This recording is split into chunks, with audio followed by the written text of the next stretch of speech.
செகரியாவை கொல்லச் செய்தார். குறிப்பேடு 2ஆம் நூலிலிருந்து வாசகம். அதிகாரம் 24. உயிருள்ள வார்த்தைகள் 17 முதல் 25 வரை.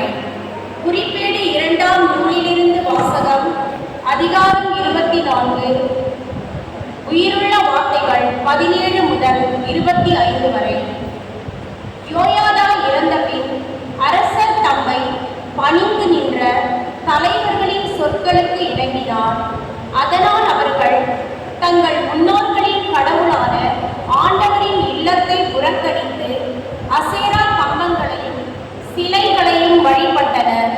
அவர்கள் செய்த இப்பாவத்தின் பொருட்டு யூதாவின் மேலும் எருசலேமின் மேலும் இறைவன் கடும் கோபம் கொண்டார். அவர்கள் தம்மிடம் மீண்டும் வருவதற்கு ஆண்டவர் அவர்களிடம் இறைவாக்கினர்களை அனுப்பினார். அவர்களும் மக்களை கண்டித்தனர். ஆனால் அவர்கள் செவி கொடுக்கவில்லை. அப்போது கடவுளின் ஆவி குரு யோயதாவின் மகன் செக்கரியாவின் மேல் இறங்கியது.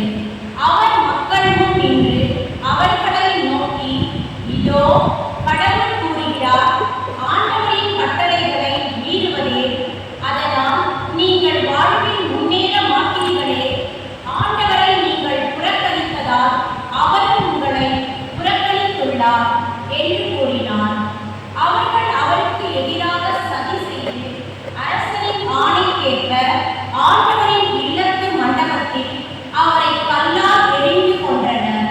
அவர் தந்தை யோயாதா காட்டிய பேரன்பை மறந்து அரசர் யோவாசு செக்கரியாவை கொல்லச் செய்தார். அவர் இறக்கும்போது